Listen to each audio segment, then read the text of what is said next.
Mismong kumare pa ng mga online seller na sina Arvin at Lerma Lulu ang dahilan ng kanilang pagpanaw. Ito ay ayon sa nilabas na report ng mga otoridad na nakahuli sa mga pumaslang sa mag-asawa na kung saan di umano'y binayaran ng 900,000 pesos ng mga mastermind ang mga sospek. Utos pa nga di umano ng mastermind na kuhain ang talbog na tseke at cellphone sa loob mismo ng bahay ng mag-asawa upang nang sa ganon ay wala umanong ebidensya. Utang na nagkakahalaga ng 13 milyon ang pinag-ugatan ng pagpaplano kay Lerma at Arvin. Base na din ito sa naging salaysay ng mismong nag-utos na si Anthony Limon. The opening statement of our Regional Director, Police Brigadier General Rodrigo A. Maranan. Sir. Thank you sa ating mga minamahal na kaibigan sa pamamahayag. Magandang hapon po sa inyong lahat. Ngayong araw na ito ay malugod nating binabalita sa lahat ang pagka-solve ng kaso ng pagkamatay ng mag-asawang Lulu noong October 4 sa Mexico, Pampanga. Itong mag-asawang ito ay engaged sa isang online business. At dahil sa masusing investigasyon at walang tigil na pagkakandak ng follow-up ng Pampanga Police Provincial Office sa pangunguna ng ating Provincial Director na si Colonel J.D. Mandal, ay nakuha natin ang lahat ng taong involved sa kasong ito. Simula sa gunman, sa lookout, sa middleman, at yung may hawak ng mga tinatawag nating grupo ng gun for hire hanggang sa mastermind ay naaresto natin. Nasolve natin ang kaso na ito sa loob lamang ng 10 araw at noong Biyernes ay nagkaroon tayo ng magandang break at sunod-sunod nating naaresto at nahuli ang lahat ng sangkot sa karumal-dumal na krimen na ito. At ngayon nga sila ay ating ihaharap sa inyo kasama ang mga ebidensya na nakuha ng ating kapulisan. Base doon sa ating mga hawak na ebidensya, as of now, ang lumalabas na motibo ay tungkol sa utang at negosyo. Base doon sa mga conversation na doon sa nakuha nating mga telepono ng suspect at ng mastermind. Magkano po yung utang, Art? Well, base doon sa yung tinatawag nating exploitation ng cellphone na nakita natin based doon sa ginawa ng ating mga investigador, humigit kumulang 13 million ang involved na halaga ng utang. 13 million pesos. Bakit umabot po, Artie, na yung mastermind ipapapatay pa na yung pag-asawa? Well, ayon doon sa ating yung ebidensyang hawak, yung 13 million na yon ay ayaw niyang bayaran ng mastermind. And at the same time, yung kasing mag-asawa, sila yung nasa top yung tinatawag nating exclusive distributor ng online products. At yung ating suspect na mastermind ay engaged din sa online products. So kung mawawala yung mag-asawa, siya na yung magiging exclusive distributor. At the same time, mawawala pa rin yung utang niya. So yun ang nakikita natin initially dito sa mga ebidensyang hawak natin. Tapos, Artie, umabot ng 7 po yung suspect?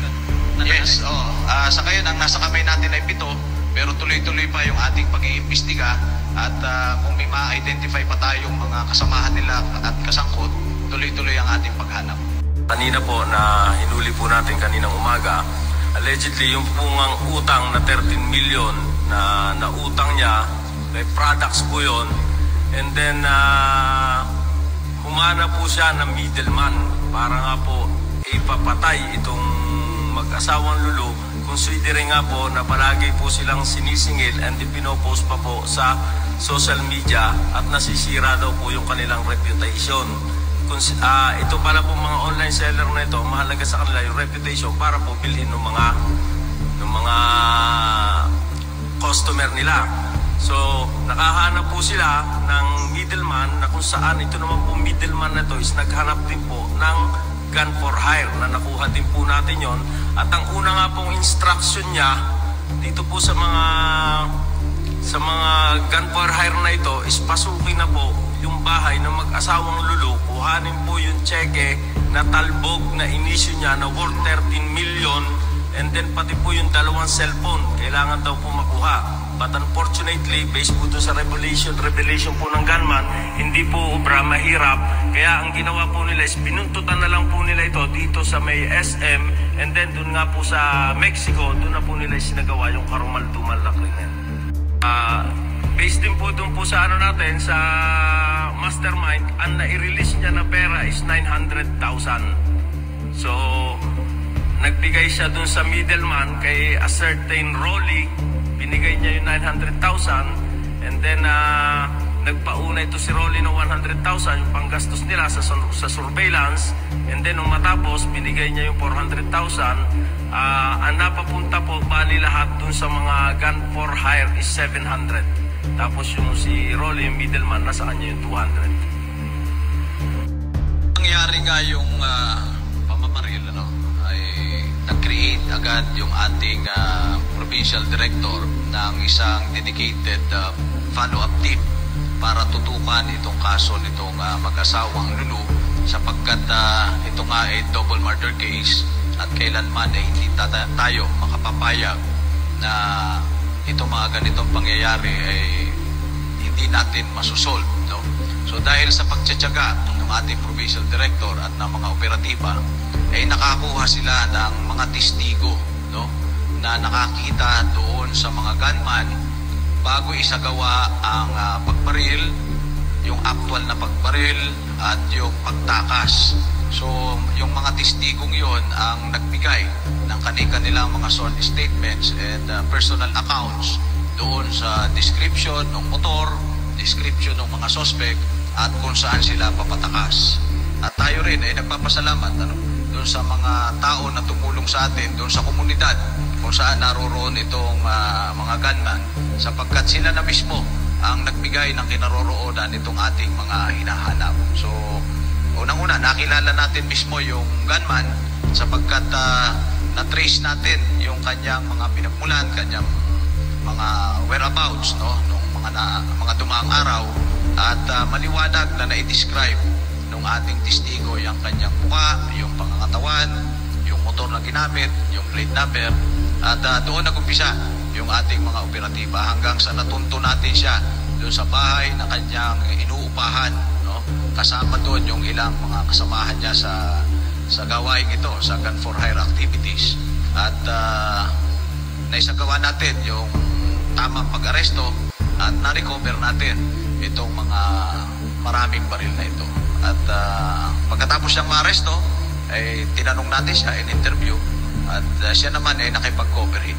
Tinuro niya yung kanyang mga kasamahan at natuntun din natin kung saan sila nakatira. Kaya all in all, we were able to arrest 7 suspects. Simula dun sa lookout, dun sa gunman, dun sa motorcycle rider, yung middleman, at yung contact person hanggang sa mastermind. Helmet na yan, ay yan yung ginamit ng gunman during the shooting incident na binaril yung mag-asawa. Yun din yung sapatos, yung jacket, yung t-shirt, at yung mga bags na gamit ng mga gunman during the shooting incident. So importante, these are important pieces of evidence na gagamitin natin during the prosecution of their case, no? So ebidensya ito, these are identities na nakakabit doon sa gunman. Ito yung mga nakita sa CCTV footage? Yes. Ito yung nakita sa CCTV footages at na-recover natin doon sa bahay na pinagtataguan nitong mga gunmen. Ating hawak na ebidensya, as early as August, nag-start yung plano nila na yung mastermind ay naghahanap ng taong makakapagbigay ng gun for hire. August this year. Tapos yung original plan na pasukin sa bahay, kailan dapat i-execute yun?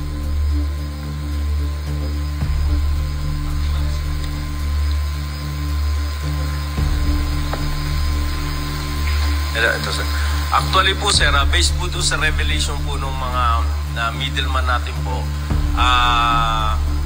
nangyari po ng 4 ang insidente, meron pong issue na cheque ng October 2, doon pa lang po parang inutos na sa kanila kasi hindi pa nga po nangyayari. Inutos na sa kanila na pasukin na yung bahay. At ang kailangan po makuha is yung mga check-in na tumalbog and then yung dalawa po na cellphone ng mag-asawa, kailangan din po makuha nila yun. Yung po yung utos sa kanila. Then nagkanta po silang surveillance, hindi po nangyari yung plano nila dun sa bahay. Kaya po ang nag-prosper po is yung binuntutan na lang po nila and doon nakakuha po sila ng opportunity doon po sa may Mexico, doon na po nila sinagawa yung pamamaray. Isa na lang po. Sorry, last ma'am, isa na lang. Isa po sa nakakatulog siguro na sa puso na aspeto ng krimen na ito yung sinapit ng dalawang bata. Yung 6 na taong gulang na anak at isang kamag-anak. Ano po ba yun? Hindi nakita ng mga shooter o talagang hindi talaga kasama kahit nakita nila?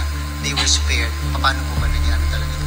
Actually, hindi po ganun po katindi itong mastermind. Kasi po, binanggit din po niya dun sa middleman na sabi kahit na sino na andun, basta makuha lang yung talbog na cheque at saka yung cellphone.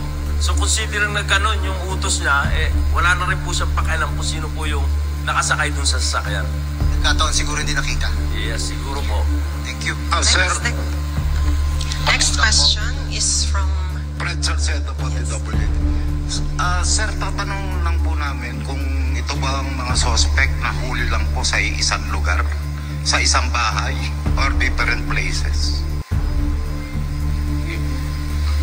Lahat ng mga suspect, yung 7 suspect, ay nahuli sa iba't ibang lugar. Series of follow-up ito simula pa noong Biyernes hanggang kanina madaling araw. Sir, pwede po bang malaman kung saan eksaktong lugar? Pwede naman, kaya lang may mga binabantayan pa tayo, may mga follow-up pa rin tayo. So sasabihin ko na lang sa iyo right after nito. Okay, thank you very much. next question from Mr. Shapko of Tugon Balita. Sir, question ko po para kay Ate. Ate, ito pong nabanggit nyo na 7 yung suspect. Sir, ito po, ano yung sila po ba yung mga civilian or dating police, dating military? Ano ba yung dati nilang mga naging trabaho? Base doon sa hawak nating ebidensya sa ngayon, lahat sila ay civilian, walang mga former in service. Special Director, to intensify our efforts in collecting, confiscating all loose firearms. And in a matter of 9 days, we were able to collect 172 firearms, long and short firearms. And because this is an important case for us, it is important to us not because minamatay na dalawa. It is also important because ang gusto namin, itong accomplishment na ito ay ialay namin doon sa 2 bata na nakaligtas. No? Mabigyan natin ng hustisya, yung pagkamatay ng kanilang magulang, mabilis at maagap na hustisya, na sa ganon, mabilis din ang pag-recover naman ng pamilya ng biktima. So itong accomplishment na ito ay iniaalay ng Police Regional Office 3 doon sa pamilya ng ating mga biktima. Kumusta na po yung mga bata ngayon, sir? Right after the incident, I have directed our Chief of Regional Medical Unit to immediately coordinate with the family and to check the two children. At nag-comply naman yung ating Chief ng Regional Medical Unit. Isinailalim sila ito sa tinatawag na psychosocial test. At tinitingnan naman. Sa ngayon, under monitoring at ayon naman doon sa report ng ating doktor, so far okay naman yung mga bata. Sir, last question. Linawin ko lang, sir. Tama po ba online seller din po ito pong mga mastermind? Yes, base doon sa ebidensyang hawak natin ngayon. Kilala po ba sila, sir? Kilalang mga online seller? Kilala po ba ng mga online seller? Yes, kilalang online seller. Kasi kung ikaw naman hindi sikat na online seller, walang bibili sa'yo, di ba? Tama ba? Yes, sir. Pwede po bang mapangalanan, sir? Mapangalanan ni PD Pampanga yan, mamaya. Dito. Thank you, sir. Thank you. Next question from Miss Gracie Rutaw. Yes po. Sir, tanong ko lang, yung 13 million, almost 13 million na utang nitong mastermind, since kailan pa po ito? Well, base doon sa ating pag-iimbestiga, medyo recent yung 13 million, but we want to be sure about it. That's why gusto nating makita pa yung ibang mga cheque. Nandun kasi yung mga date. Pag nakita na natin after the full investigation, we will make it public at we will inform you kung ano man yun. Yung pong mga nahuli natin na 7, mga nanlaban ba sila nung sila ay pupunin doon sa kanilang lugar? At kailan po ba itong gunman, kailan talaga siya, anong araw siya nakuha at saang lugar? Yung 7 nahuli natin, during the course of the operation, hindi na natin sila binigyan ng pagkakataon na manlaban. No? We have employed superior force, no? At superior skills, tactical skills ng ating mga operatives at yung tactical units na ginamit natin. Because we want to ensure na mahuli natin sila ng buhay, because we want to get to the bottom of this. Yung mastermind kaninang nakuha umaga, yun naman pong gunman, ito po ba nung Biyernes at saang lugar? Yes, nung Biyernes nagkaroon kami ng magandang break, tapos Linggo nahuli yung gunman, and from there dire-diretso na. Series of follow-up in different places. Mag-asawa po ba itong suspect or suspects? Kung mastermind, yes. Sorry, mastermind, RD, mag-asawa po ba or iisa lang po, lalaki or babae po? Nagkakandak pa rin po tayo ng investigation, but based on the revelation po ng mga middleman natin is pag nagkakandak po ng transaction, ito po si lalaki is kasama rin po niya yung asawa niya. Pero ang humaharap lang po is yung lalaki. But nevertheless, still ibabalidate po natin at magkakandak po tayo ng investigation para po malaman natin kung sila ba talagang mag-asawa ang may pakana ng krimen na ito. Pero ang pinaka-mastermind, sir, so far, ang lumalabas po ngayon is yung lalaki. Okay. May, si Anthony po. Anthony po, sir. Anthony, yes, sir. Yes, sir, name, sir. Anthony Limon Cawagas. Anthony Cawagas Limon. Yun po. Makikita niyo naman po yun sa Facebook niya.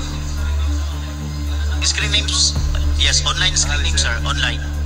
Okay, online. So ito yung, ang una po natin nahuli na yung gunman mismo po, yung bumarel, is si Arnold Thailand Maliwat, alias si Arnold Thailand po. And then ang back right po niya is si Arnel Buwan Jr. Tagata or JR. So yun po yung magkasama sa motor na bumaril po doon sa biktima. Si Arnold Thailand po ang bumaril doon sa lalaki, and then si Arnel Buwan po ang bumaril doon sa babae. And then meron po silang isa pang kasama na nakasakay doon sa motor. Ang pangalan po nito is si Robert Di Maliwat Sumbeto, na naaresto rin po natin yon. And then yung ano po naman nila, yung middleman naman po nila is si Rolando Cruz E. Reyes at saka si Robert Di Maliwat. Dalawa po yung naging middleman pa po niyan, papunta po kay Anthony Limon Cawagas. Yun po. And then meron pa rin po tayong Jomi Rabandaban Servito. Ito po yung isa rin po sa alias Dondon. And then Sancho Nieto ay pagtalunan. Ito po, under din po ito ni Arnold Thailand. Ito naman po yung bago rin po niyang kagrupo na may-ari ng X-Max, na yun po yung ginagamit nila nung kumuha po ng pera kay kay Anthony Limon, yung nung kinuha po nila yung 700 sa may Maclo dito po sa San Fernando, na hinihintay pa rin po namin yung result ng sa CCTV doon po sa Sir, may screening po tayo nung mga mastermind, kasi online seller din po sila. Kung ano po yung screen name po nila na ginagamit sa online. Ito po, saglit lang po tingnan ko. Wala po nakalagay po sa Facebook niya talaga is Anthony Cawagas Limon. Real name niya po nakalagay sa Facebook. Makikita niyo po yun. Masasabi na po ba natin ito pong kaso sa mga online seller, sa mag-asawang online seller is case closed? Yes, thank you. So, in as far as the couple Lulu's case is concerned, we consider this case solved.